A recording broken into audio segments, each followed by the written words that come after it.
we start out with a high second finger position for something like C sharp.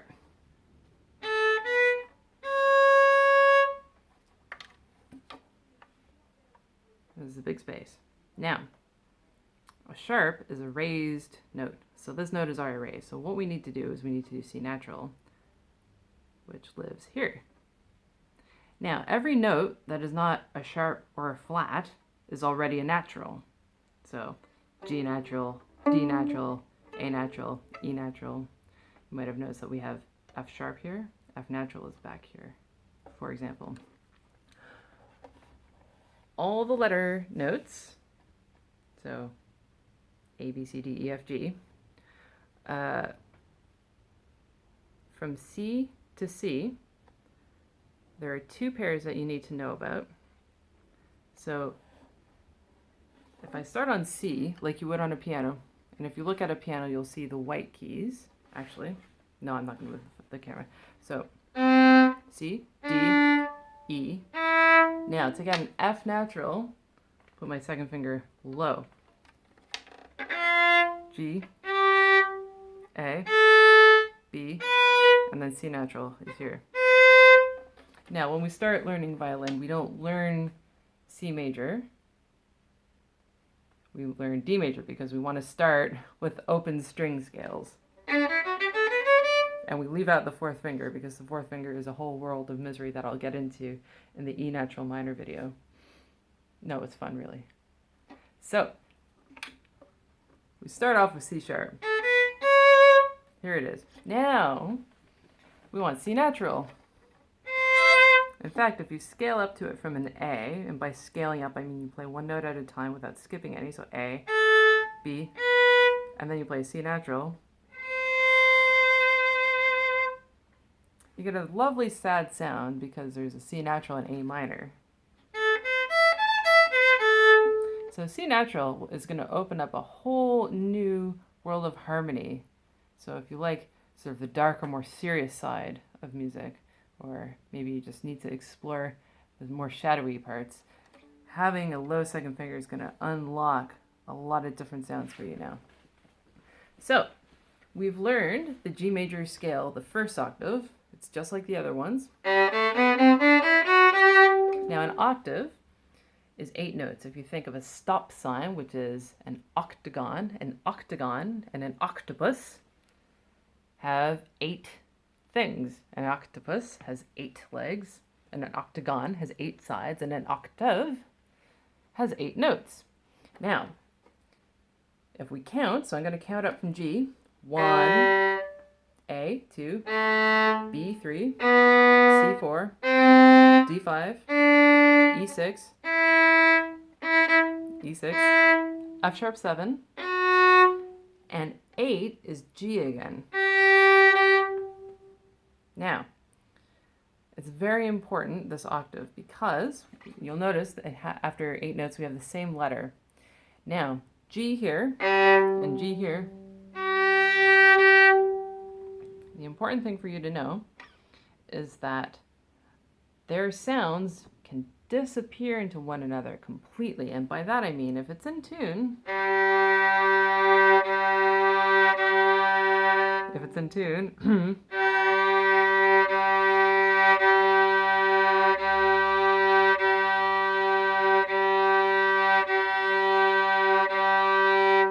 there, I think I need to tune my violin.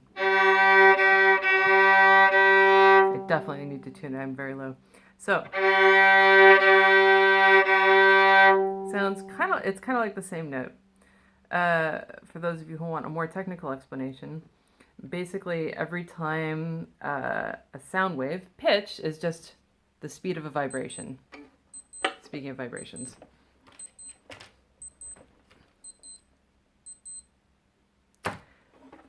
So, every time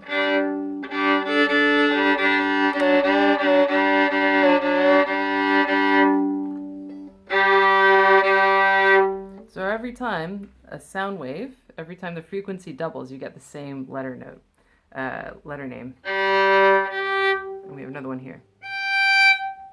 Okay, and up there. So on the violin we have 1, 2, 3, 4, 5.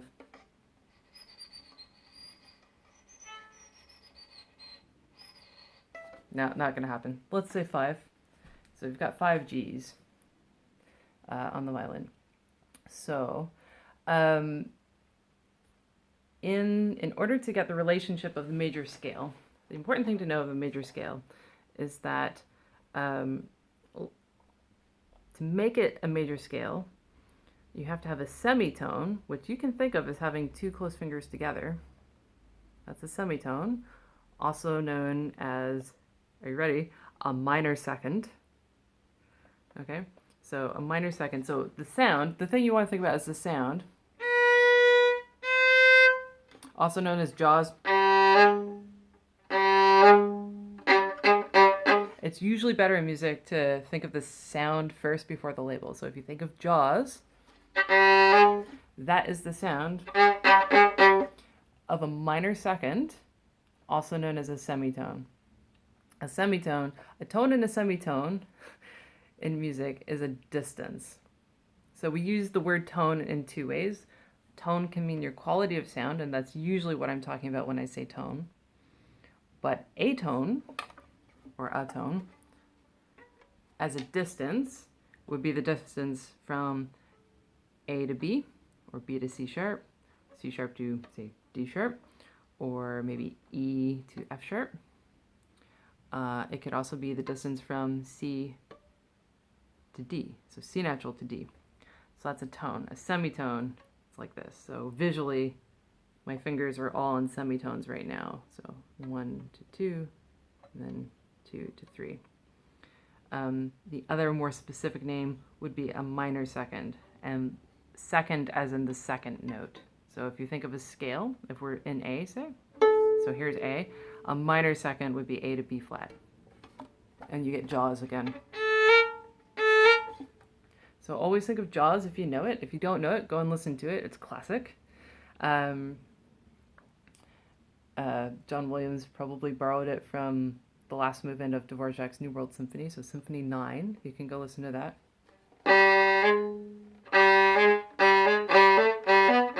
Something like that. It's a good time. We need that minor second, that semitone, in order to play the second octave of G major. So what we want is so the first octave, great. Now it should be the same melody. It should be like the same song. So I'm going to start on my tonic on G. Same melody. And then I come back down again. And I'm not going to repeat the tonic in real life. I'm just doing it to keep your ear grounded in G major. Here's notice I'm playing a chord.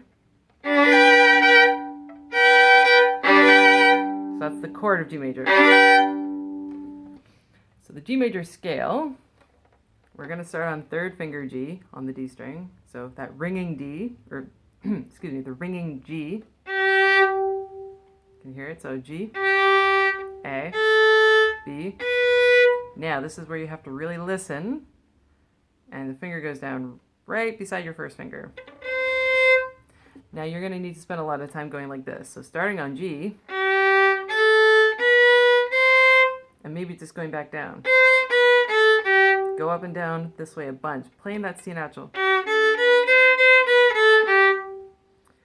So we're going to go all the way up to G now. Now G natural, so we've learned G sharp before. There's G sharp, right, in A major scale. Now we need a G natural, so start on G on the D string.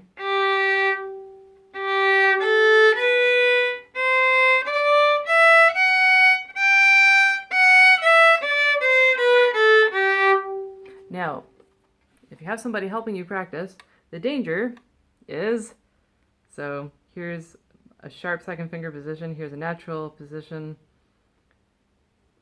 I call this the flateral position. It's neither sharp nor flat. So I will say this now. Much better, might not sound better, much better to make a decision about making a high second finger. Remember, high is towards the bridge, this way, like sharp. So a high second finger. Make a decision. Go for high or go for low. A flatter, in this case natural, towards the pegs, lower towards the pegs position. Choose. Do not do the flateral. At least if you're wrong, you have a 50% chance. In my playing, if I have one of those moments where, you know, maybe there's 6 sharps and I can't, or 7, and I can't remember what the note is. Hopefully by the time you're doing lots of concerts, you're going to be fast enough to adjust, and you might even just hear the ping of when the finger goes down. If you're right or wrong, you can scoot very quickly, but for now, if you're learning at the beginning, my preference as a teacher is that you decide and you don't go for flateral. Okay? Now, so our G major scale.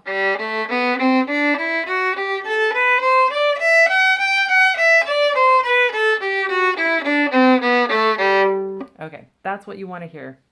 Now, you need to be able to play the scale fast enough that you're not hearing one note at a time. So parents or anybody helping at home, one of the difficulties in learning to play is that everything, just like learning to read a book, we hear one note at a time, just like young children learning how to read start with one letter at a time. So if you think of them as, if you remember sounding out a word letter by letter, if you're playing a scale, if you play it slowly, you can't hear the whole scale, and that's why I'm playing it quickly. It might be quite a while before your child can play a scale quickly enough to hear it as a whole thing. So they lose, or they don't even have the sense of melody. So this is very important. So I'm going to play it quickly again, because it's easier perceptually to hear the melody of what we're after. If you don't know how it's supposed to sound, you don't have a hope. This is why if your teacher is making you sing, it's really, really important, because it's developing your inner ear. It's developing your singing brain, because you need to have an idea of pitch. And if you're learning, you might not have that idea, so you have to listen to other people. So I'm going to play it again slow, or sorry, I'm going to play it again at kind of a medium speed. And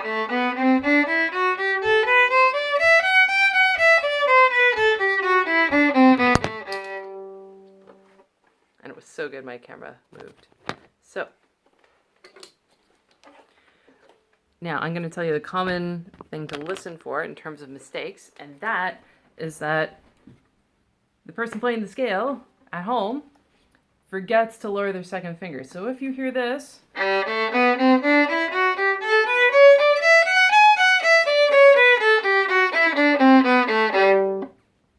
well, that is some very interesting 21st century music, but it's not a scale, and it's not going to go so well for you on your exam.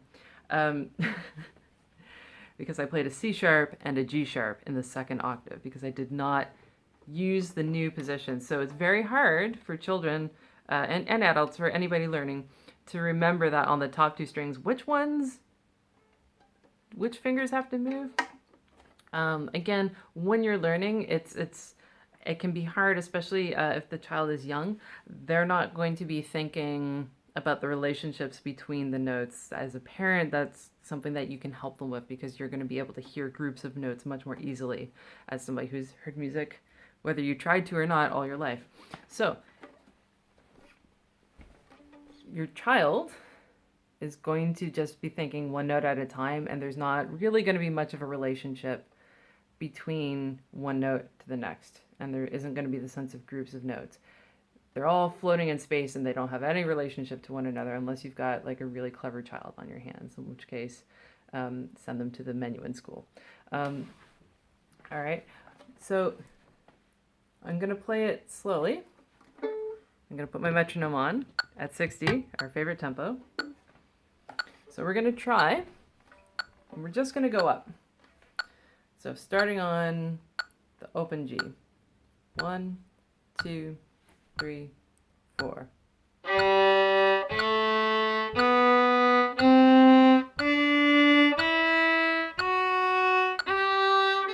Low.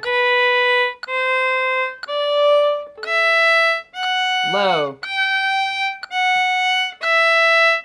Low.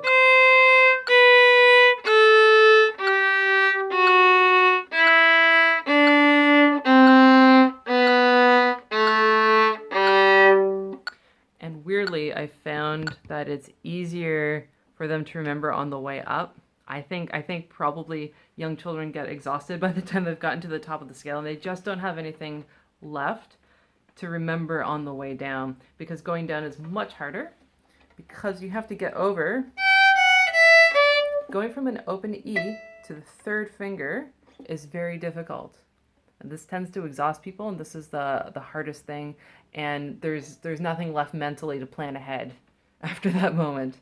So it's very important when practicing scales, especially when they're brand new, to practice up and down separately. Always start on the tonic. So we're going to go practice coming down, and we're going to do it in minims. We're going to do 2 beats per note so that there's time. In fact, let's do semi-breve. So we'll do 4 beats per note. So starting at the top of the scale, so starting at the G natural, so we're already going to be here. Not here. Nope, not there. Nope. That's not what we want. We want this one. So in semi-breves. 2, 3, 4.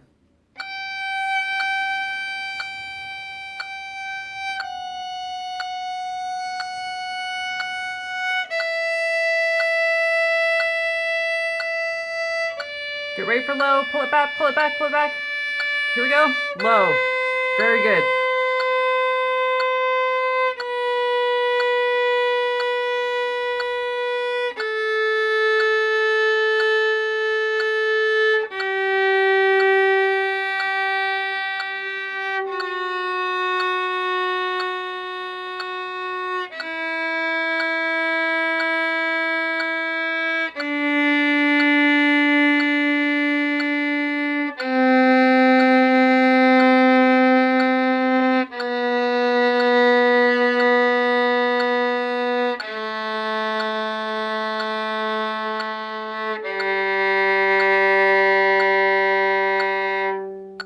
Hopefully that was all beautiful.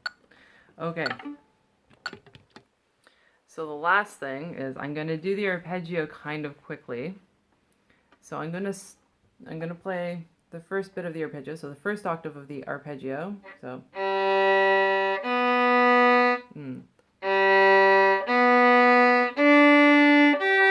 Okay, so there's my G, my ringing G.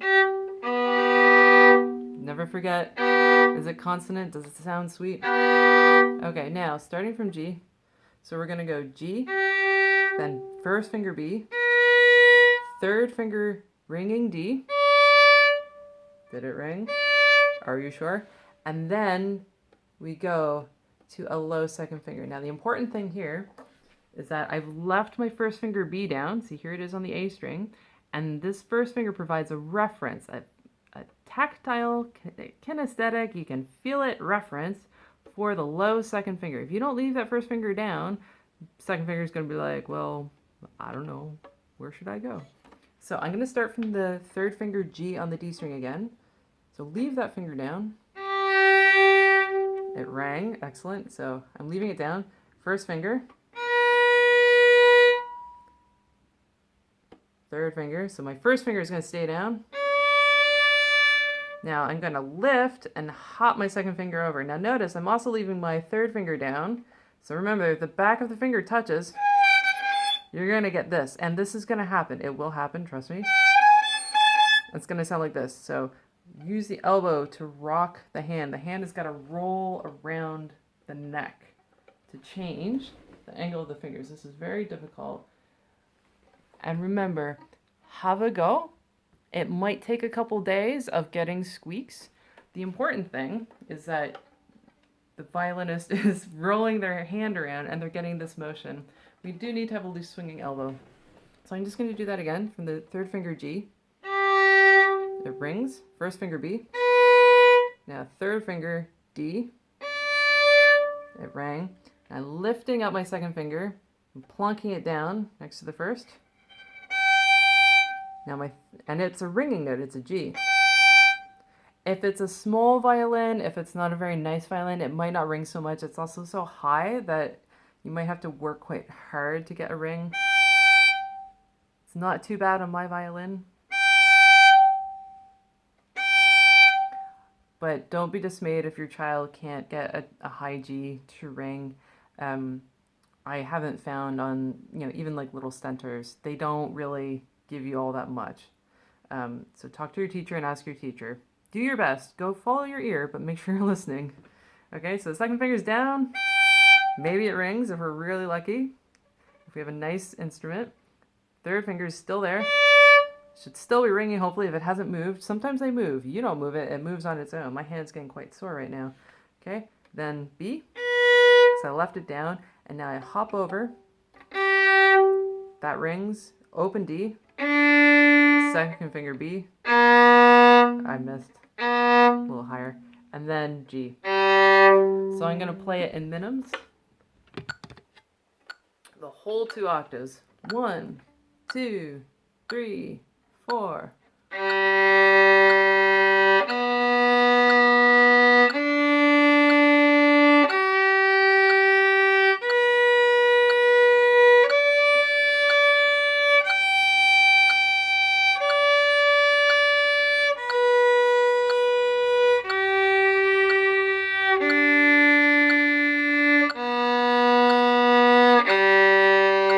Now, if your child hasn't sorted out the wrist, it's going to smush all the fingers down. It's going to make it very hard to get around, and the elbow is not going to move around. So this really does need to be sorted.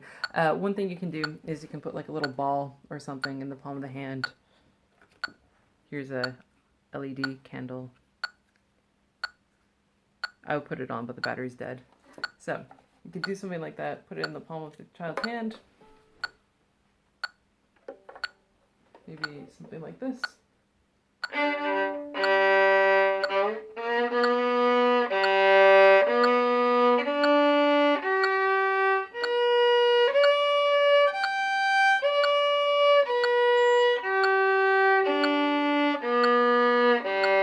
So you can do something like that. Put something in the child's hand, like a little ball or something, just to help keep the hand open, because the tactile feedback is really going to help when your child is really, or you, is really busy just trying to play the notes. Okay, great. Good luck. That's G major 2 octaves.